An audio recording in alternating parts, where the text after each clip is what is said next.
आप सभी को मेरा नमस्कार। आज का जो विषय है हम लोग का कोरोना वायरस। तो कोरोना वायरस से पूरी दुनिया में दहशत का माहौल फैली हुई है।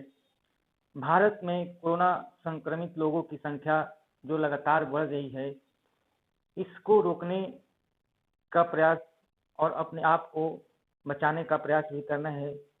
कोरोना वायरस से बचने के लिए हम लोग को क्या करना है और इससे कोरोना वायरस से लड़ने के लिए या कहिए कि अपने शरीर की इम्यूनिटी बढ़ाने के लिए क्या करना है, इसके बारे में हम लोग चर्चा करेंगे। तो सबसे पहले ज़रूरी है कोरोना वायरस फैलता कैसे है, इसके बारे में हम लोग को जानना है। तो कोरोना वायरस जो फैलता है संक्रमित व्यक्ति के संपर्क में आने से, या और क्या हो सकता है कि जिस स्थान पर संक्रमित व्यक्ति द्वारा कोई वस्तु को छुआ या वहां पर आकर के जो बैठ जाते हैं और उनको भी मालूम नहीं रहता है कि हम कोरोना से संक्रमित हैं, तो उसके द्वारा भी एक व्यक्ति से दूसरे व्यक्ति में ये फैल रहा है।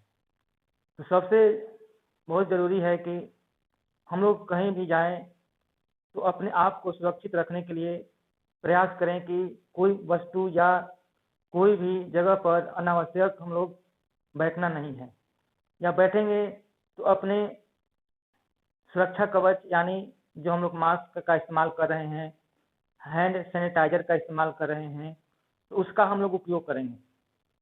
और अपने चेहरे को छूने से बचना है। जो बार बार हम लोग को गलत आदत कहिए या कुछ भी जो हम लोग नाक या मुंह को टच करते हैं, तो इसको हम लोग इससे क्या करना है, नाक और मुंह और आंख के छूने से क्या करना है, बचना है। क्योंकि जो ये कोरोना वायरस है इसी के द्वारा हमारे शरीर में प्रवेश करता है। संक्रमण जिस व्यक्ति में सबसे पहले होता है उसको 10-12 दिन लग जाता है इस संक्रमण का लक्षण प्रकट होने में। इतने दिनों में जो व्यक्ति संक्रमित है बहुत जगह या स्थानों पर घूमता है, तो जो वस्तु संक्रमित व्यक्ति इस्तेमाल करता है या छूता है या बैठता है और उसके उपरांत वह व्यक्ति चला जाता है, लेकिन इसके बाद बिना संक्रमण वाले व्यक्ति उस स्थान पर आकर बैठते हैं या छूते हैं, तो क्या होता है कि दूसरे व्यक्ति में फैलने की संभावना बढ़ जाती है। कि बचने के लिए तो हम लोग बाहरी रूप से मास्क का इस्तेमाल करते हैं, हैंड सैनिटाइजर का इस्तेमाल करते हैं और साबुन का इस्तेमाल करते हैं। तो इससे होता क्या है कि वायरस जो होता है हैंड सैनिटाइजर के द्वारा भी नष्ट हो जाता है। साबुन का इस्तेमाल करते हैं तो उससे भी क्या होता है कि वायरस नष्ट हो जाता है। तो सबसे पहले ज़रूरी ये है कि जब संक्रमण जो फैलता है तो ये संक्रमित व्यक्ति के संपर्क में आने से ही फैलता है।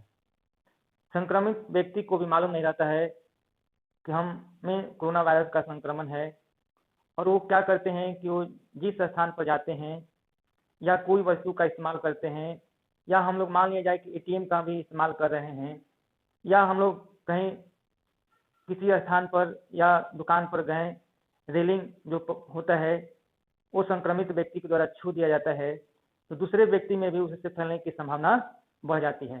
क्योंकि रेलिंग पर कुछ समय के लिए 5-6 घंटा के लिए वो कोरोना वायरस सक्रिय रहता है और दूसरे व्यक्ति को संक्रमित कर सकता है।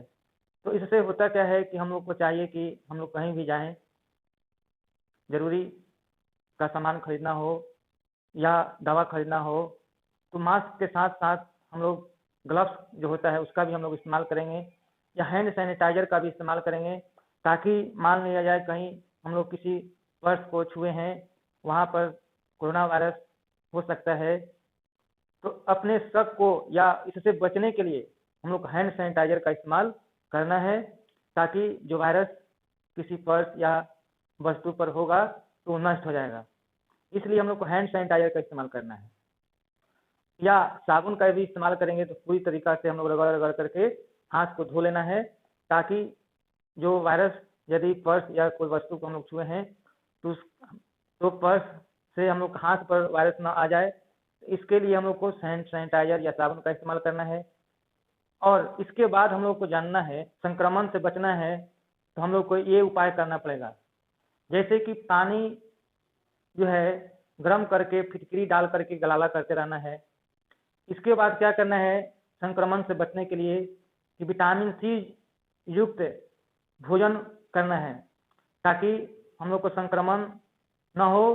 विटामिन सी युक्त भोजन ग्रहण करने से होता क्या है कि रोग से लड़ने की क्षमता हमारे शरीर में क्या होगा, बढ़ेगा, और कोई भी रोग या संक्रमण हमारे शरीर को बहुत जल्द प्रभावित नहीं करता है, यानी इम्यूनिटी सिस्टम को मजबूत करता है। तो इसलिए विटामिन सी युक्त भोजन करते रहना है। जैसे कि विटामिन सी युक्त में क्या आएगा, आंवला, नींबू, अमरूद, टमाटर को खाते रहना है। ये क्या करता है, आंवला, नींबू, टमाटर, अमरूद, ये हमारे WBC को क्या करता है, संख्या को शरीर में बढ़ाता है प्राकृतिक रूप से, जिससे रोगों से लड़ने की क्षमता बढ़ता है और हम लोग क्या होते हैं, जल्दी संक्रमित नहीं हो पाते हैं। और WBC को बढ़ाने के लिए हम लोग को और क्या खा सकते हैं कि पपीता को भी खा सकते हैं, और पपीता के पत्ता जो होता है उसको हम लोग उबाल करके उसका काढ़ा बनाकर पी सकते हैं, जिससे WBC की मात्रा शरीर में बनी रहेगी और हम लोग रोगों से लड़ने की क्षमता रहेगा। तो देखिए, इसके बाद हम लोग को गिलोय भी पीने के लिए सलाह दिया जाता है या हम लोग पीते हैं, तो उससे भी WBC की मात्रा बढ़ता है। और देखिए, ये तो हुआ हम लोग रोग से लड़ने के लिए। और देखिए, जो हम लोग खाते हैं उसको विभिन्न शरीर के विभिन्न भागों तक पहुंचाने का काम जो करता है RBC करता है। तो RBC की संख्या बढ़ाने के लिए क्या करना है, तो गाजर खाना है, चुकंदर खाना है, सेव खाना है, पालक का सब्जी कहिए या पालक को उबाल करके हम लोग उसका जो काढ़ा होगा, पालक का रस कहिए या जूस कहिए, उसको भी पीते रहना है।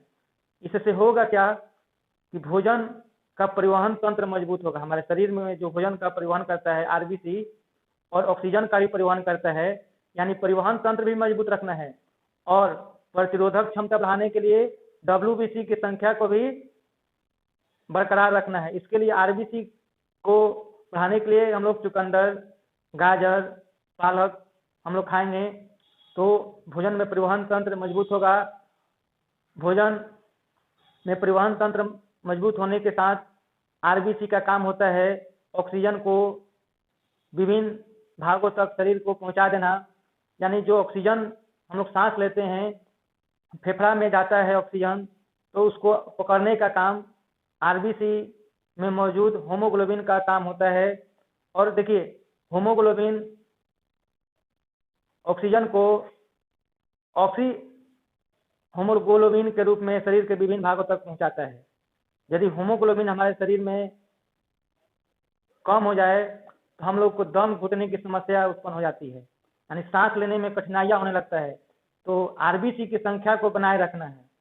और यदि सांस लेने में दिक्कत होगा तो इसके लिए हम लोग पीपल का पत्ता को उबाल करके हम लोग पी सकते हैं। पीपल के पत्ता को या पीपल के छाल को भी हम लोग पी सकते हैं। इन सभी उपायों से हम लोग अपने शरीर के इम्यूनिटी को बढ़ा सकते हैं और रोग से लड़ने की क्षमता का विकास हम लोग कर सकते हैं। तो देखिए, करना क्या है रोगों से, देखिए इस समय हम लोग को क्या करना है कि विटामिन सी युक्त भोजन करते रहना है। RBC की संख्या शरीर में कम ना हो, क्योंकि RBC ही बहुत महत्वपूर्ण भूमिका निभाता है, क्योंकि शरीर के विभिन्न भागों तक ऑक्सीजन का परिवहन RBC में मौजूद होमोग्लोबिन ही करता है। और होमोग्लोबिन का काम ऑक्सीजन को विभिन्न भागों तक पहुंचा देना। तो इससे क्या होगा, ऑक्सीजन का लेवल हमारे शरीर में बना रहता है। इसके लिए जरूरी है कि पालक का रस या पालक का सब्जी, गाजर, सेव, चुकंदर को हम लोग को क्या करते रहना है, खाते रहना है, ताकि हमारा शरीर का रक्षा तंत्र, परिवहन तंत्र दोनों मजबूत रहेगा। तो हम लोग किसी बाहरी संक्रमण से लड़ने या बाहरी संक्रमण को रोकने के लिए हम लोग तैयार रहेंगे। इसलिए अपने खान पान को सुधार करके हम लोग रोग से या संक्रमण से बच सकते हैं। तो अपने भोजन में ज़्यादा से ज़्यादा विटामिन सी युक्त भोजन लेते रहना है। RBC को बनाए रखने के लिए हम लोग सेव, चुकंदर, गाजर, पालक या जिसमें आयरन मौजूद हो, उसको हम लोग को खाते रहना है ताकि इम्यूनिटी कमज़ोर ना पड़े और हम लोग संक्रमण का शिकार न हो, और संक्रमण हो भी तो वो जल्द से जल्द क्या हो, ठीक हो जाए। और हम लोग को ये डर नहीं पालना है कि हम लोग को संक्रमण हुआ है तो हम लोग को ठीक नहीं होगा। ये संक्रमण कमज़ोर व्यक्ति यानी जिनका WBC RBC की संख्या उचित मात्रा में नहीं होने पर संक्रमण थोड़ा ठीक होने में समय लगता है, लेकिन ये उचित मात्रा में हमारे शरीर में रहेंगे WBC RBC तो हम लोग संक्रमण से आसानी से लड़ सकते हैं। तो इसलिए हम लोग को क्या खाते रहना है, विटामिन C युक्त भोजन जैसे आंवला, नींबू, संतरा, टमाटर, जो भी मिले विटामिन C युक्त भोजन करते रहना है। आयरन को या हीमोग्लोबिन को बनाए रखने के लिए चुकंदर, गाजर, सेव, पालक ये खाते रहना है। और देखिए, और काढ़ा तो पीते रहना है। पपीता को पाता को उबाल करके, गिलोय को उबाल करके और पानी, गर्म पानी में फिटकरी डाल करके या नमक डाल करके हम लोग गलाला करते रहेंगे तो संक्रमण से बचने में ये सभी उपाय मदद करेगा। यही काम हम लोग को करते रहना है ताकि हम लोग इस संक्रमण काल में अपने शरीर को भी बचाना है और अपना काम भी करते रहना है। तो जो भी हम लोग बाहर जाते हैं तो सतर्क रहना है। हम लोग नाक और मुंह को छूते हैं, इससे संक्रमण बहुत जल्दी फैलता है, तो इसको छूने से बचना है। मुंह और नाक को छूने से बचना है ताकि संक्रमण हमारे शरीर में न फैले। तो इसके लिए शारीरिक रूप से मजबूत करने के लिए विटामिन C और RBC को बढ़ाने के लिए गाजर, चुकंदर ये सब हम लोग को खाते रहना है। और देखिए, ये जो तुलसी का पत्ता जो होता है ये भी आपके इम्यूनिटी को बढ़ाने में मदद करता है। तो इसको क्या करना है कि पानी में उबाल करके पीना है ताकि हमारे इम्यूनिटी या प्रतिरक्षा तंत्र कहिए मजबूत करने में मदद करता है। ये सहजन का जो पत्ता है इसका इस्तेमाल हम लोग जब घबराहट यानी BP जब घटता बढ़ता है तो इसको प्राकृतिक रूप से नहीं घटने देता है, नहीं बढ़ने देता है, यानी बैलेंस करने का काम करता है। तो इसका भी हम लोग उबाल करके काढ़ा बना सकते हैं और इसको हम लोग इस्तेमाल काढ़े के रूप में कर सकते हैं। या श्वसन संबंधी समस्या यदि हो रही है तो पीपल के पत्ता या छाल को हम लोग इस्तेमाल कर सकते हैं। छाल को कूट करके या उसको पानी में उबाल करके उस पानी को पी सकते हैं। पत्ता को भी श्वसन संबंधी समस्या यदि हो रही है तो उसको हम लोग ठीक करने के लिए क्या करेंगे कि पीपल के पत्ता को उबालेंगे और उसका सेवन करते रहना है। और WBC की संख्या यदि कम हो रहा है तो उसको ठीक करने के लिए क्या करना है कि पपीते के पत्ता को उबाल करके पीना है, या पपीते को हम लोग क्या कहेंगे, पत्ता को जूस तैयार करके उसको पी लेना है या काढ़ा बना करके पी लेना है, जिससे WBC की संख्या शरीर में उचित मात्रा में बनी रहेगी और रोगों से लड़ने की क्षमता हमारा शरीर तैयार कर लेगा प्राकृतिक रूप से। हम लोग को दवा के साथ साथ इसका भी हम लोग यदि इस्तेमाल करते हैं तो प्राकृतिक रूप से शरीर क्या करेगा कि रोगों से लड़ने का जो क्षमता है उसका विकास करेगा और हमारा शरीर जो है बहुत जल्द स्वस्थ हो जाएगा, या हम लोग संक्रमण से बच सकते हैं। ये सभी उपाय कर करके हम लोग को संक्रमण से बच सकते हैं। और यदि संक्रमण हो भी गया है ये सभी उपाय के द्वारा संक्रमण बहुत जल्द क्या होगा, खत्म हो जाएगा। सोशल डिस्टेंसिंग का निर्देश जो सरकार द्वारा दिया जा रहा है उसको भी पालन करते रहना है। इस प्रकार हम लोग देखते हैं कि WBC और RBC की संख्या, प्लेटलेट्स की संख्या शरीर में उचित मात्रा में न रहता है, हमारा शरीर बहुत जल्द संक्रमित हो जाता है। तो इसी को बनाए रखना है, यानी RBC को बनाए रखने के लिए जो भोजन और ऑक्सीजन को धोता है उसको बनाए रखने के लिए क्या करना है, तो गाजर, चुकंदर, पालक को खाना है। WBC को बनाए रखने के लिए विटामिन C युक्त भोजन करना है, जिसमें जैसे कि नींबू, आंवला, अमरूद, टमाटर, पपीता, जिससे कि आपका WBC और प्लेटलेट्स की संख्या बढ़ता है। और देखिए, गिलोय को उबाल करके हम लोग पीते हैं तो उससे भी WBC की संख्या बढ़ता है।